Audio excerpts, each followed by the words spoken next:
नमस्कार दोस्तों, स्वागत है आप सभी का आपके अपने चैनल सोनू एजुकेशन हब पर। तो आज की जो वीडियो है हमारी यूपी बोर्ड में जो क्लास 10th है हमारा, जैसे कि आप सभी को पता है कि 18 फरवरी को आपका एग्जाम होने वाला है। ठीक, तो आज की जो वीडियो है वो हिंदी साहित्य में आपको पता है बार बार एमसीक्यू जाते रहते हैं। जिसे रचना लिखना है, उनके रचनाकार के नाम लिखना है या फिर किस विधा की है, तो इस पर आधारित जो प्रश्न है, हम टॉप 50 ऐसे प्रश्न हैं जो हम लेकर आए हैं, जिससे ऐसा हो सकता है कि आपका ये इसमें से 10 नंबर पक्के हो जाएं। ये केवल वीडियो जो है 10 नंबर पक्के, मतलब कि आपका 10 नंबर इससे हो सकता है।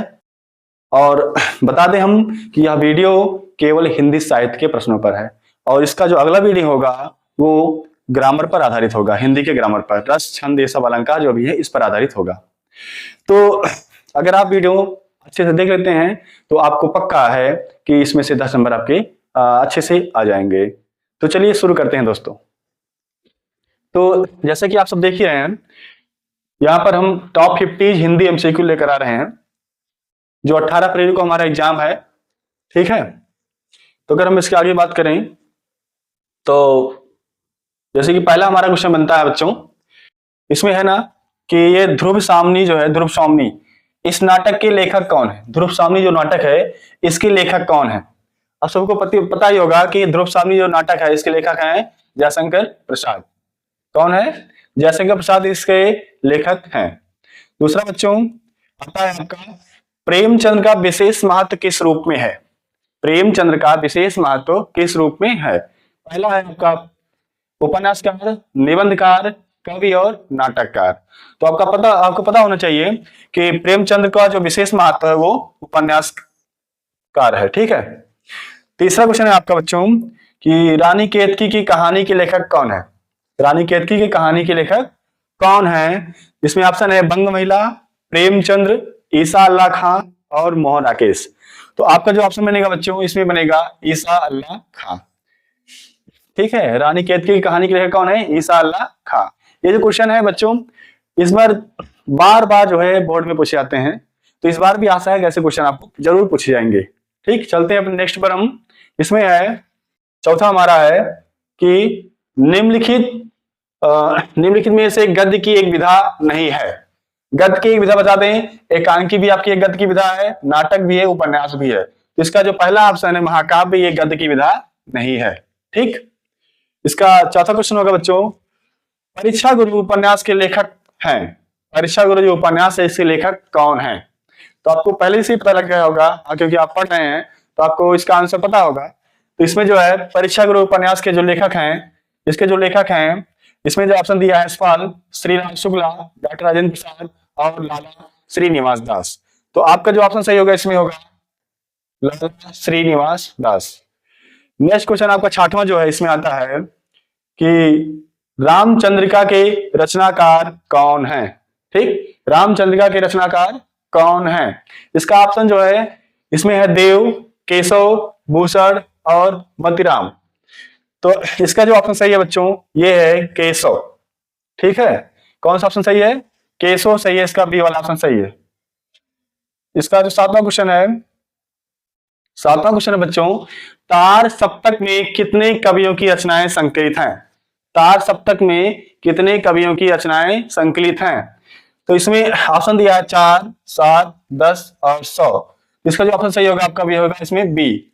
7 ऐसे कवि हैं जो तार सप्तक में संकलित हैं, उनकी रचनाएं। ठीक, इसका 8वां क्वेश्चन है बच्चों कि द्विवेदी युग का नाम किसके नाम पर पड़ा? ये बहुत ही सवाल क्वेश्चन पूछे जाने वाला ये क्वेश्चन है, बहुत ही बार पूछा जाता है कि द्विवेदी युग किसके नाम पर पड़ा था। इसमें लोगों को कंफ्यूजन भी होता है कि कौन है कौन नहीं है।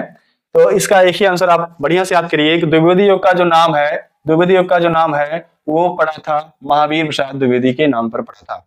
ठीक है, ये बहुत ही बार बार पूछे जाने वाला प्रश्न है। इसका नेक्स्ट क्वेश्चन है, कुरुक्षेत्र के रचनाकार हैं। इसमें शमशेर बहादुर सिंह, वेदव्यास, जयशंकर प्रसाद और रामधारी सिंह दिनकर।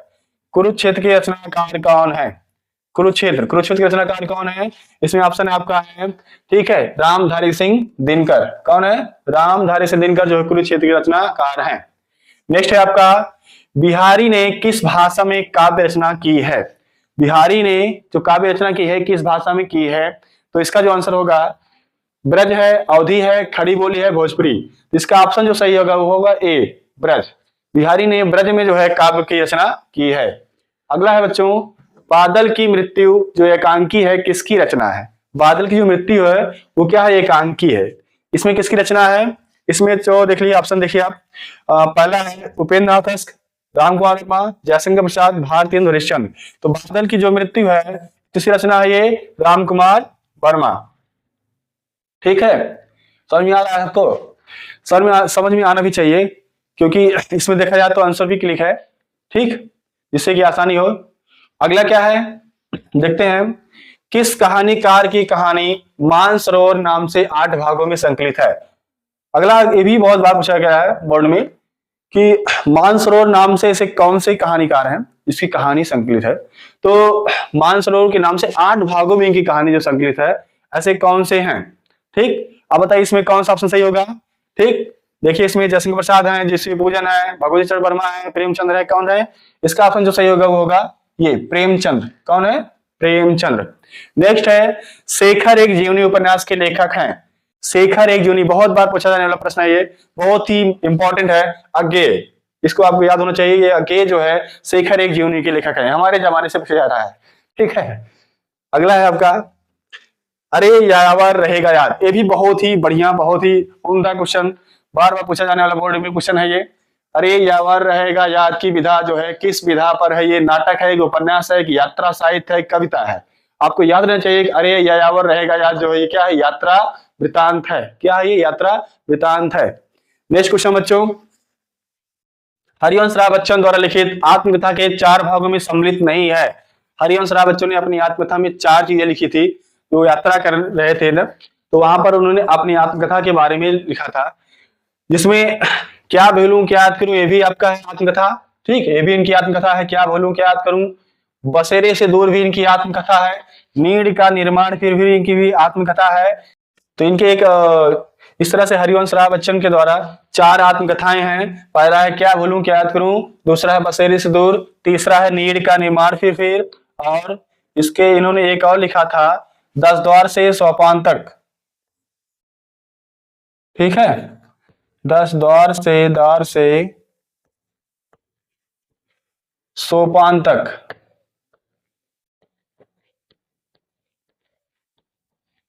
सोपान तक इनकी ये भी एक रचना है। ठीक, 10 द्वार से सोपान तक इनकी रचना भी है, इनकी सॉरी आत्मकथा है ये। नेक्स्ट है आपका, रीतकाल के कवि जो काव्य है उसकी भाषा कैसी है? रीतकाल जी के जो काव्य है उसकी भाषा कैसी है, मतलब कि रीतकाल की काव्य भाषा कैसी है, कैसी रही? ये भोजपुरी थी, मैथिली थी, अवधी थी, किस काल की थी? तो रीतकाल की जो काव्य भाषा है वो ब्रज भाषा है। ठीक, कवि भूषण की रचना नहीं है। अब ये भी क्वेश्चन बहुत बार पूछा आने वाला है, कवि भूषण के बारे में भी बहुत बार पूछा गया है। कवि भूषण की रचना नहीं है। इसमें से जितने भी हैं ये शिवराज, शिवभावनी और छत्रसाल, ये सब जो है शिवभूषण द्वारा कवि जो है भूषण की रचना है। ठीक है, ये आपको ये कवि है, इसको सही कर लेना। यहाँ पर क्या है? एक कवि है, कवि। ठीक है, ये कवि है, इसको सही कर लेना, गलती हो गई थी। इसमें कवि भूषण की जो रचना नहीं है आता है इसमें रामचंद्रिका। ठीक, रामचंद्रिका ये आपका ऑप्शन सही होगा। रामचंद्रिका जो कवि भूषण की रचना नहीं है। बाकी ये सब शिवराज भूषण, शिवानी और छत्रसाल ये सब कवि भूषण द्वारा रचित रचनाएं हैं। नेक्स्ट क्वेश्चन आपका आता है 18वां क्वेश्चन, जो आता है तार सप्तक के कवियों को अज्ञेय ने क्या कहकर संबोधित किया था? तो तार सप्तक के जो भी थे इसमें कवि थे, अज्ञेय ने उनको कुछ कहकर बुलाया था। तो उनको जो कहा था, ये बहुत ही बार बार पूछा जाने वाला प्रश्न है, बहुत ही इंपॉर्टेंट क्वेश्चन। ठीक है, तार सप्तक के कवियों को अज्ञेय ने क्या कहकर बुलाया था? राहों के अन्वेषी। ठीक, उनके साथ जो काम करने वाले कवि थे, तो तार सप्तक में जो भी कवि काम कर रहे थे, जो 7 कवि थे, उसमें क्या था? उनको क्या बोला गया था? राहों के अन्वेषी। ठीक, अगला आता है बच्चों आपका, धूप के धान रचना किसकी है? धूप के धान रचना किसकी है? तो धूप के तो धान रचना किसकी है? इसमें है गिरिजा कुमार माथुर। गिरिजा कुमार माथुर जो है धूप के धान की रचना है। ठीक, इसमें इसका 20 नंबर क्वेश्चन जो है, साखी किस काव्य विधा से संबंधित है? साखी है जो किस काव्य विधा से संबंधित है? साखी आपका दोहा से ही संबंधित है। दोहा, ये भी जो है हिंदी ग्रामर में बहुत बार पूछा जाने वाला प्रश्न है। दोहा, दोहा के बारे में पूछा जाता है, इसमें कितनी मात्राएं होती हैं, पहले, तीसरे और चौथे और दूसरे चरण में कितनी कितनी मात्राएं होती हैं, तो ये देखा जाए तो ये बहुत भी बार बार पूछा जाने वाला प्रश्न है। ठीक, इसको बढ़िया से याद कर लेना। इसका अगला जो पार्ट आएगा वो क्या आएगा, हिंदी ग्रामर पर आएगा। ग्रामर में जो भी आएंगे टॉप 50 एमसीक्यूज हम लेकर आएंगे अपने अगले वीडियो में। ठीक है, तो आप देखिए इसका अगला क्वेश्चन देखिए। अगला क्वेश्चन है, कबीर दास किस युग के कवि हैं? कबीर दास किस युग के कवि हैं? तो देखा जाए कबीर दास भक्ति काल के कवि हैं। भक्ति काल के कवि कौन है? कबीर दास। ठीक, तुलसीदास की भाषा क्या है? तुलसीदास ने जो अपनी रचनाएं की किस भाषा में की? उनकी भाषा क्या है? अवधी है। क्या है उनकी भाषा? अवधी है। इसका 23 नंबर क्वेश्चन है, रामचरित मानस के रचयिता कौन है? सबको पता होना चाहिए, रामचरित मानस के रचयिता कौन है? ठीक, तुलसीदास। कौन है? तुलसीदास। इसका अगला क्वेश्चन है बच्चों, अगला क्वेश्चन, सूरदास किस भक्ति शाखा के कवि हैं? सूरदास किस भक्ति का शाखा के कवि हैं? सूरदास है सगुण, ये सगुण के कवि हैं। ठीक अगला क्वेश्चन है, सूरसागर किसकी रचना है? सूरसागर, ये भी बहुत बार पूछा जाने वाला प्रश्न है। सूरसागर किसकी रचना है? सूरदास। सूरसागर किसकी रचना है? सूरदास। ठीक, पद किस विधा की रचना है? नेक्स्ट क्वेश्चन है आपका, पद किस विधा की रचना है? पद जो है ये गीतात्मक है, गीतात्मक से संबंधित है। ठीक, अगला क्वेश्चन है, कबीर की भाषा क्या कहलाती है? कबीर की भाषा, बहुत ही बार पूछा जाने वाला प्रश्न, कबीर की भाषा क्या कहलाती है? ये है आपका सतपुड़ी। ठीक, ये बहुत बार पूछा जाने वाला प्रश्न है ये भाई, क्या है ये? इसमें सतपुड़ी जो है इनकी कबीर की भाषा है। नेक्स्ट क्वेश्चन है, भारती के रचयिता कौन है? भारत भारती के रचयिता कौन है? भारत भारती के रचयिता जो है वो मैथिली शरण गुप्त हैं। कौन है? मैथिली शरण गुप्त हैं। ठीक, समझ में आ रहा है? अच्छे से पढ़िए इसको बढ़िया से, आपको 10 नंबर पक्का दे के जाएगा। ठीक, देखिए यहाँ अगला है, मैथिली शरण गुप्त। मैथिली शरण गुप्त किस युग के कवि हैं? मैथिली शरण गुप्त जो है वो आधुनिक काल के कवि हैं। कहाँ के कवि हैं? आधुनिक काल के कवि हैं। नेक्स्ट क्वेश्चन बच्चों इसका, नेताजी का चश्मा के लेखक कौन है? ये बहुत ही कम बार पूछा गया प्रश्न है, बट ठीक है। नेताजी का चश्मा, इसके लेखक कौन है? हरिशंकर परसाई। नेताजी का चश्मा कौन है? हरिशंकर परसाई। नेक्स्ट क्वेश्चन बच्चों इसका 31 नंबर, जल्दी थोड़ा और बचा हुआ है, देखते रहिए। 10 नंबर पक्के आएंगे, आपको पक्के लाना है 10 नंबर। ठीक, तो अगला है क्वेश्चन, हरिशंकर परसाई किस विधा के लेखक हैं? हरिशंकर परसाई किस विधा के लेखक हैं? व्यंग। ठीक, इसलिए हम ज्यादा इसमें आपको नहीं बता रहे हैं क्योंकि हमें थोड़ा फास्ट रिवाइज करना है, आपका एग्जाम भी बहुत जल्दी है, तो इसलिए हम जल्दी से कंप्लीट कर रहे हैं इस वीडियो को। अगला है, बाल गोविंद भगत पाठ के लेखक कौन है? बाल गोविंद भगत, ये जो है बाल गोविंद भगत, इस पाठ के लेखक कौन है? ठीक, इसके जो पाठ के लेखक हैं फणीश्वर नाथ रेणु हैं। कौन है? फणीश्वर नाथ रेणु। अगला है, रेणु किस अंचल के लेखक माने जाते हैं? रेणु जो है मिथिला के लेखक हैं। ये कहाँ के लेखक हैं? मिथिला के लेखक हैं ये। अपना नेक्स्ट क्वेश्चन है बच्चा कि लहासा, लहासा, ठीक, जो इसमें लहासा की ओर किसकी रचना है? ठीक, इसमें जो ऑप्शन दिया गया है, जो सही ऑप्शन है, ऑप्शन नंबर ए है, लहासा राहुल सांकृत्यायन की रचना है। ठीक, समझ में आ रहा है? अगला क्वेश्चन है हमारा, राहुल सांकृत्यायन को क्या कहा जाता था? राहुल सांकृत्यायन को क्या कहा जाता था? इनको बच्चों महापंडित माना जाता है। ठीक, अगला है, साना साना हाथ जोड़ी किस विधा का पाठ है? साना साना हाथ जोड़ी किस विधा का पाठ है? ये है यात्रा वृतांत। क्या है? यात्रा वृतांत। डायरी का एक पन्ना के लेखक कौन है? डायरी के एक पन्ना के लेखक कौन है? ठीक, आपको याद होना चाहिए डायरी के एक पन्ना के लेखक कौन है? रामवृक्ष बेनीपुरी। ठीक, प्रेमचंद्र को किस नाम से जाना जाता है? ये भी बहुत ही बढ़िया क्वेश्चन। प्रेमचंद्र को किस नाम से जाना है? ये प्रेमचंद्र की आपने बहुत सारी कहानियां सुनी होंगी, कथाएं सुनी होंगी, उससे क्या है ये प्रचलित है, फेमस है। प्रेमचंद्र जो है ये माने जाते हैं कथा सम्राट से। ठीक, आपने प्रेमचंद्र की बहुत उसी प्रेमचंद्र की कहानियां बचपन में पढ़ी होंगी, पंचतंत्र की कहानियां बचपन में पढ़ी होंगी। तो जो भी कहानियां ये कथा सम्राट के नाम से जाने जाते हैं। कौन? प्रेमचंद्र। अब आता है अगला क्वेश्चन, इन्हीं से रिलेटेड अगला क्वेश्चन है, प्रेमचंद्र का वास्तविक नाम क्या है? प्रेमचंद्र का वास्तविक नाम क्या है?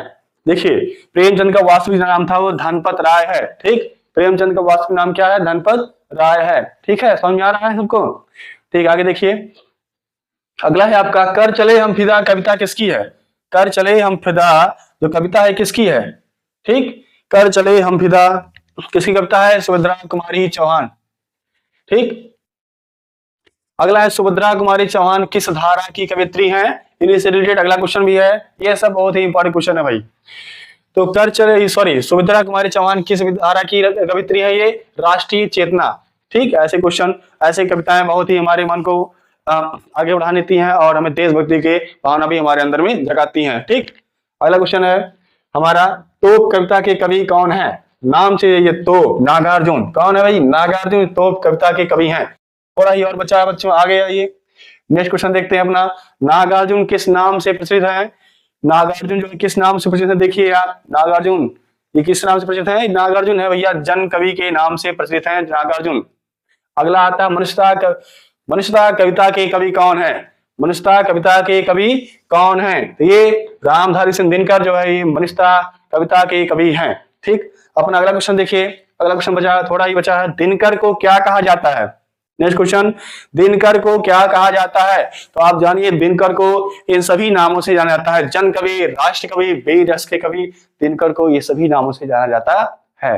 बस थोड़ा ही बचा है, दिनकर को ये सभी नामों से जाना जाता है।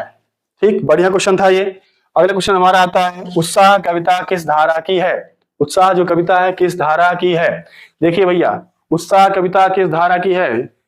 आप देखिए इसमें तीन ऑप्शन दिए गए हैं, चार ऑप्शन दिए गए हैं, छायावाद, भक्तिकाल, वेदकाल, प्रयोगवाद। क्या है इसमें? आपका पहला ऑप्शन आएगा छायावाद। उत्साह कविता किस धारा की कविता है? ये किस धारा की है कविता? छायावाद। उत्साह कविता के कवि कौन है? ये भी क्वेश्चन बढ़िया। उत्साह कविता के जो कवि हैं कौन है? छायावाद। छायावाद में कौन आता है? जयशंकर प्रसाद। कौन है? जयशंकर प्रसाद। इसका नेक्स्ट क्वेश्चन है, जयशंकर प्रसाद ने किस विधा में नहीं लिखा है?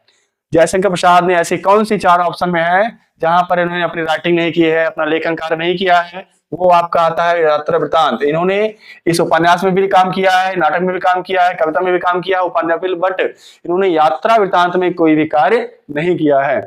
नेक्स्ट क्वेश्चन आपका आता है, छायावाद के चार स्तंभों में कौन शामिल नहीं है? तो छायावाद के जो चार स्तंभ हैं उनमें से कौन शामिल नहीं है? ये आता है दिनकर। कौन है? दिनकर जी हैं जो छाया के चार स्तंभ में शामिल नहीं है। बाकी प्रसाद, पंडित निराला, ये सब छायावाद के चार स्तंभ हैं। अगला है, निम्नलिखित कथनों में से कोई एक सही, उसे पहचान कर लिखिए। ये भी क्वेश्चन इस तरह से क्वेश्चन भी आते हैं कि कभी कभी दे देगा तीन ऑप्शन, चार ऑप्शन, बताएगा इसमें बताइए कौन सा सही है। ठीक, तो हमारा लास्ट क्वेश्चन है, इसको देखिए अच्छे से समझिए। हमारा क्वेश्चन है, निम्नलिखित कथनों में से कोई एक सही, उसे पहचान कर लिखिए। प्रेमचंद एक महाकवि के रूप में अधिक प्रसिद्ध हैं। आपको बताया गया था प्रेमचंद कथा सम्राट के नाम से जाने जाते हैं।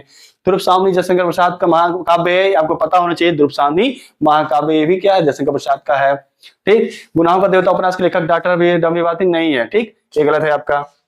तो इसमें से आपका क्या है? ये ध्रुवसावनी जो है जयशंकर प्रसाद का महाकाव्य है। तो ये था आपका टॉप 50 क्वेश्चन एमसीक्यूज हिंदी से, जो इस बार 2026 18 फरवरी को पक्का पूछे जाएंगे। अगर आप इस वीडियो को देखें, बढ़िया समझ जाते हैं तो आपको पक्का 10 नंबर मिल के जाएगा। ठीक, तो आशा करते हैं कि आपको यह वीडियो हमारी बढ़िया समझ आई होगी। अगर आपको ऐसा लगता है कि सच में यह वीडियो हमारी समझ में आई है तो प्लीज आपका वही एक आभार, लाइक, शेयर एंड सब्सक्राइब कीजिए हमारे चैनल को और अपने दोस्तों के साथ शेयर कीजिए। मिलते हैं अपने अगले वीडियो के साथ, और हमारा जो वीडियो अगला टॉपिक होगा वो होगा टॉप 50 क्वेश्चन हिंदी ग्रामर में। जो भी मोस्ट इंपॉर्टेंट क्वेश्चन होंगे वो टॉप 50 क्वेश्चन होंगे अपने हिंदी ग्रामर में। तब तक के लिए आप पढ़ते रहिए और आगे बढ़ते रहिए। जय हिंद।